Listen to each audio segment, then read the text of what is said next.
All right, moving on. One last thing for you. PB, little DYK. Speaking of the Bean Pot, who has the most wins in the Bean Pot history? I have to say BU. You are correct. They have 30 wins. All Yeah, right. absolutely. All right, man. I got one more DYK. Wait, go ahead. Lately, Northeastern's been winning, right? They've won the last 2 Bean Pots, and they're going for their 3rd. They're going for the trifecta tonight. Yeah. Yes, 3 in a On row. Monday night, yeah. You are correct. All right. Let me ask you a quick question before we get into our agenda. Can you tell me, and I'll ask you to wait, because it's going to take you a little time on this one, 5 pitchers that won a World Series game for the Red Sox and another team? Think about that. Mull over it. We'll talk about it. Right. NBA trade deadline. All right, Atlanta Hawks, they got Clint Capella, a guy rumored, a big guy, tall, 7-footer, rumored to go to the Celtics. It didn't happen. He went down to Atlanta Hawks. I don't get it, but all right. Miami, they got Andre Iguodala, 3-time NBA champion for the Golden State Warriors, and former Celtic Jay Crowder. Marcus Morris, remember him? Another former Celtic. He goes to the Clippers. They now have 4 scorers. By the way, the Houston Rockets have nobody over 6'6". I don't know how they compete. Does this move the needle for any of those teams? Yeah, I think Miami's the big winner here. I would agree with you. I would agree with you. And right now, everyone in the East is just saying, how can we beat Milwaukee? Right? Yep, So we're trying to put people in place to beat the Greek Freak in Milwaukee, and if they can pull that off and get to the finals, that's what they're going for. But right now, they want to get the 2 seed, right? Because if you get the 2 seed, at least you don't have to face Milwaukee till the finals. And you could potentially, if you're playing one of those 7 or 8 seeds that are sitting there right now, I think it's Brooklyn and Orlando. You got a cakewalk in the first round. You might as well play a high school JV. Right. Those teams like 10 games below 500, but they got a 7 seed. How the hell's that happen? But man. I think Miami's the big winner, and I had a chance to see Miami and the Celtics play down in Miami a couple weeks back. You did? You were live? Yeah, and the Miami dropped their 3rd game of the year at home, so they At have a great home yeah, record. they And the do. Celtics took care of them. But Miami's the real deal, and they got a good team. What about the other team, Philadelphia? They had a couple complimentary players, but I don't know. What do you think? I think they got too much talent to not be better than they are. So And- let me ask you a question. Speaking of that, is the problem the coach?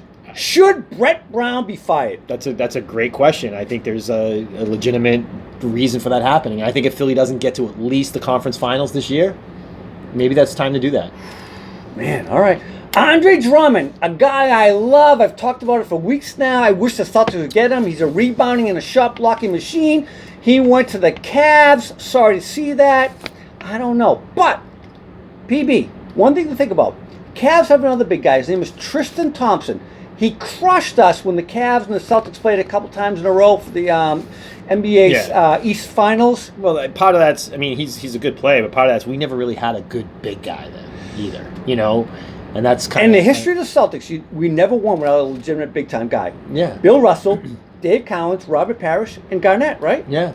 So those we didn't have any. Who was in the middle? Was it who was in there? Was it Orford? Who was playing center then? And he's not even a center, right? Right, but he was the biggest guy we had that was up against him in those series, wasn't it? Yeah.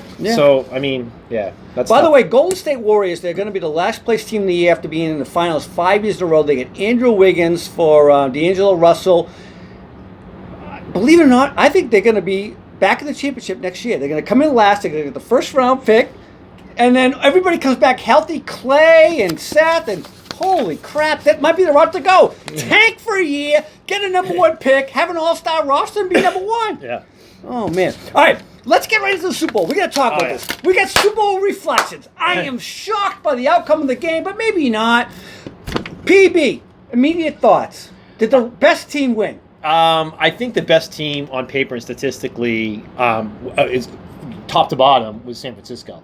But I will never count the Kansas City Chiefs offense out. They remind me of the Patriots in a lot of ways. Even when the Patriots had mediocre defenses at best. Yeah. But their offense carried them. And that whole theory of defense wins championships, that doesn't always play into effect. Look at all the Super Bowls the Patriots won.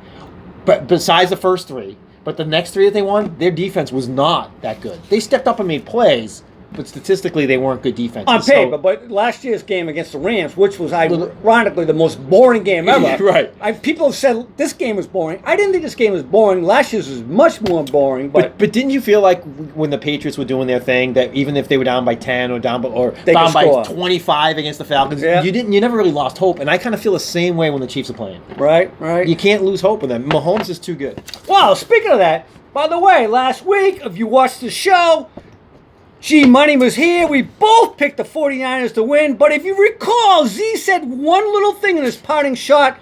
If the game goes to the 30s, KC wins. What was the final score, PB? 31-20. Oh, so I was half and half. Yeah. And right. PB, of course, took the Chiefs. You did. You took the Chiefs. By the way, the most horrible call ever happened in the second quarter with 2 minutes left. 49ers are driving. Kittle catches a 42-yard pass, and apparently he flicked the defensive player on his shoulder, and he got a PI, right? No PI for it. Yeah, that was a bad call. Do you agree? I mean, Kelsey was rough on his routes, and he was doing. I mean, there was no reason why, especially in a Super Bowl, that play could have changed the whole outcome. Think about that. If they get at least a field goal, right? That's 3 points. It's a 10-10 half. That's 13. Then they get the ball in the second half. They did kick another field goal at 16. But if they got a touchdown, it's a 10-point swing, right? Yeah. Yep. Which, by the way, the second thing we said last week, don't let KC go up by 10. Oh, my God. When it went up by 20-10, immediately my head started thinking. Down by 10, yeah. Down by 10. Right. Down by 10. Problem. And sure enough, right? I think they're the first team in the history of the NFL to win a Super Bowl and win in every game to get to the Super Bowl. They were down by at least 10 points and came back. In the playoffs, correct. In the playoffs. Yeah, you're right. Yeah. Other things we talked about last week, let me tell you about this. Besides the 10 points, we also said San Fran had to win with 4 rushes. If you remember, in the fourth quarter, they were coming with 5, especially on that long pass play to Tyreek. 5 rushes came on that play. Yeah. So that one we said was correct. Next, we also said Richard Sherman, the mouth of the South, he had to control Tyreek. Tyreek had 9 catches for 105 yards. Where were you, Richard Sherman? What do you think? He didn't come up and play in that game. There's no reason why Tyreek should have gotten 9 catches. That one play that you speak of, I mean, all you got to do is stay on him. That ball was lofted in the air. That was not a route. That was like a punt. Exactly. It was unbelievable. There's no way. Brady could have completed that. We know he can't complete long passes. It was unbelievable. Yeah, that's not the other guy that we said had to come up big for the Chiefs, and he did. He only had 2 tackles in the game, but he was in every play. It looked like Chris Jones. Was he a monster? Yeah. Yeah, he clogged up things and he made it challenging. Oh my God! You know what? I did not give him enough credit. He is a monster, Chris Jones. But they might lose him. Free agency, we'll see. And finally, who was the better tight end on the field? I thought Kittle would outplay Kelsey, but yeah, Kelsey had a bigger day. I mean, 6 targets, 6 catches, including a touchdown, right? Yeah, I mean, he was huge. Yeah. Although if Kittle gets credit for that 42-yarder at the end of the second half, he would have had more yards receiving. Different story. But, that it would have put him more on an even par. But different story. Kelsey had the better day. All right, the last thing we talked about, Jimmy G.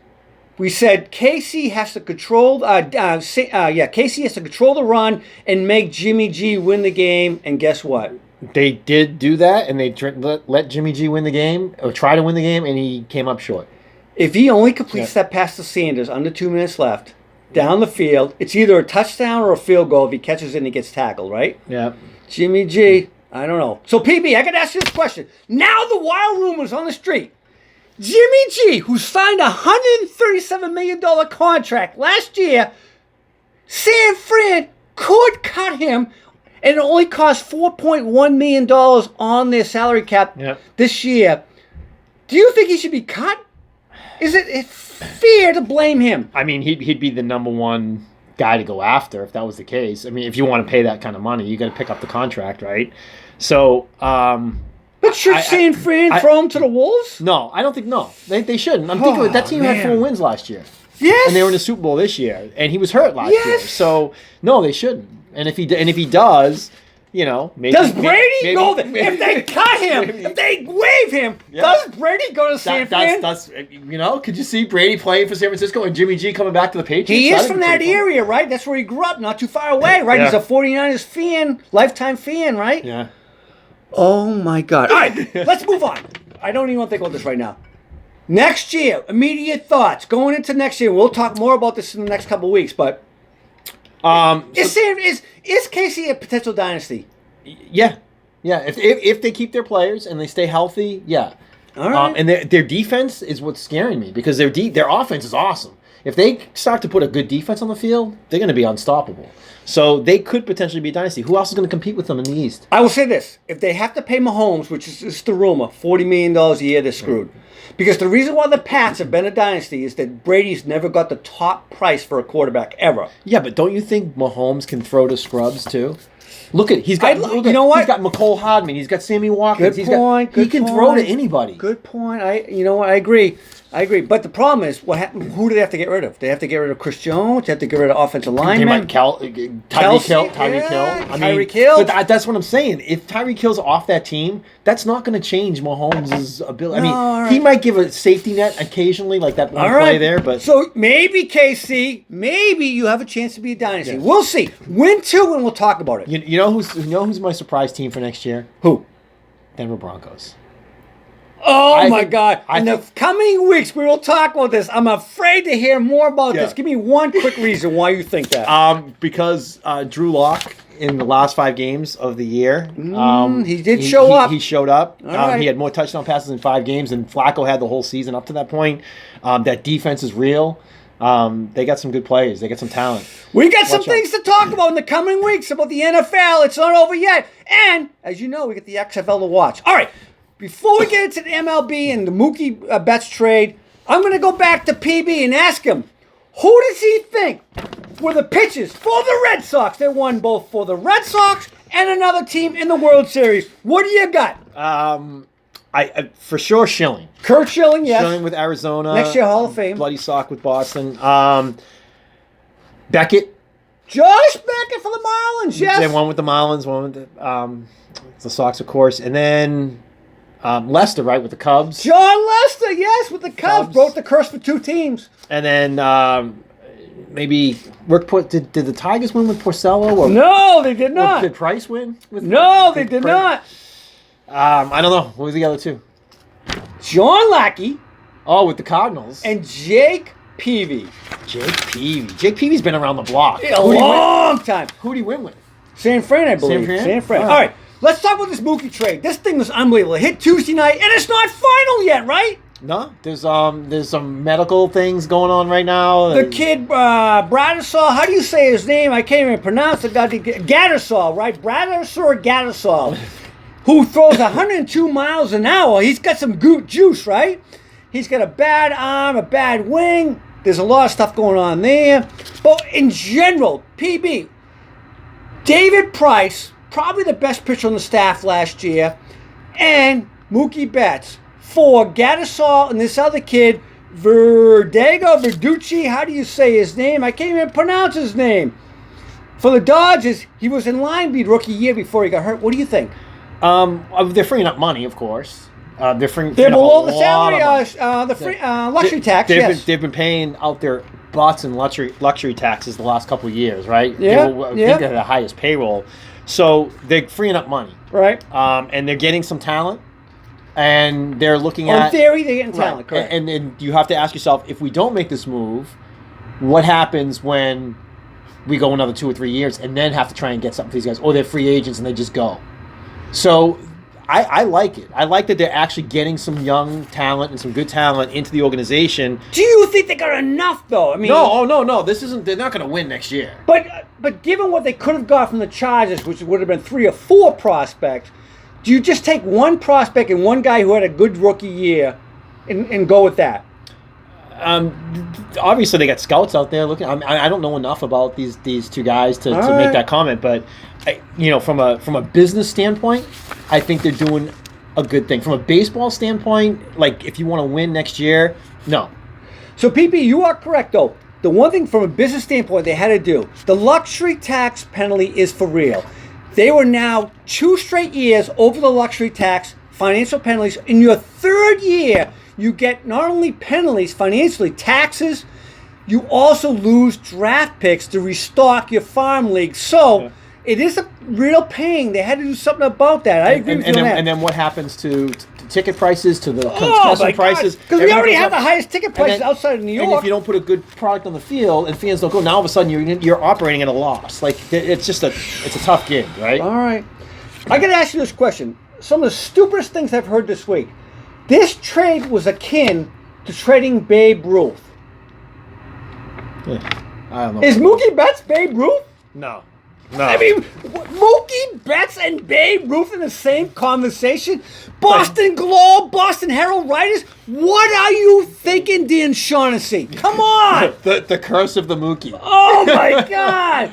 And the other stupid thing I heard, PB, you're going to love this. Peter Abraham, he's a good writer for the Globe. He said the best talent since Ted Williams in the system. Ted Williams! He was brought up in the 30s. So 7, 8 decades later, he's the only talent we've ever had. Yeah. I mean, that's kind of crazy. I mean, you could make the argument that Rafi Devers is a talent that's untapped. He's guys, what, 21, 22 years old? What about Yaz? Yeah, I know. Hall of Fame, best left field ever, Triple Crown winner, right? Yeah. Jim Rice, Hall of Famer. He's from the system, right? Yeah. I get it. He's not a positional guy. Roger Clemens, he's not in the Hall of Fame. He should be, but Clemens, outstanding, right? One of the best pitchers in the history of the game.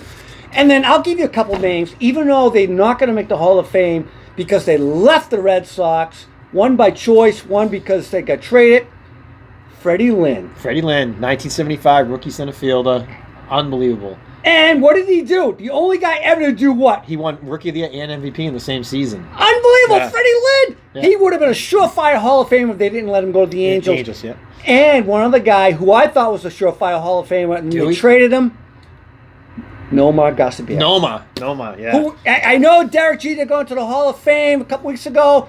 Nomar at one point in time, in my mind, was second best. A-Rod was first at shortstop. I agree with that. Oh, man. And then, last but not least, homegrown talent, Dustin Pedroia. Yeah. I know he's not going to be a Hall of Famer, but he won Rookie of the Year, MVP, and unfortunately, because of Manny Machado, I'll find you, Manny. One day, we'll find you in the street someday. Manny Machado takes him out. With the spikes. I don't know. Yeah. I don't know. All right, so, trade, what's your thoughts right now? You think it's okay because... Yeah, I think that they'll, free up the money. They'll have their, younger talent, and they're going to be under the luxury tax. So and to that point, they did give Mookie several chances. They gave him a number, and he said, I want to go to free agency, right? So apparently he didn't want to stay with us. I don't know. We'll talk more about it because what happens next week? It's spring training starting, right? Yeah, Pitchers and catchers report. Packing what? up and going to Fort Myers. A couple of weeks, right? It's next week. Is it? Wow. All right. Any parting shots for the fans, PB? Thanks for coming back, being in the studio with us tonight. Yeah. No, Bruins got Phoenix this afternoon, so go Bees. And are they now the best team in the NHL? They have the best record in the NHL. And that's why we're wearing our Bee shirts. Yeah, we'll talk a little Beanpot next week. We'll talk some more hockey, and looking forward to all right, brother. getting you next week. Fans, thanks for tuning in.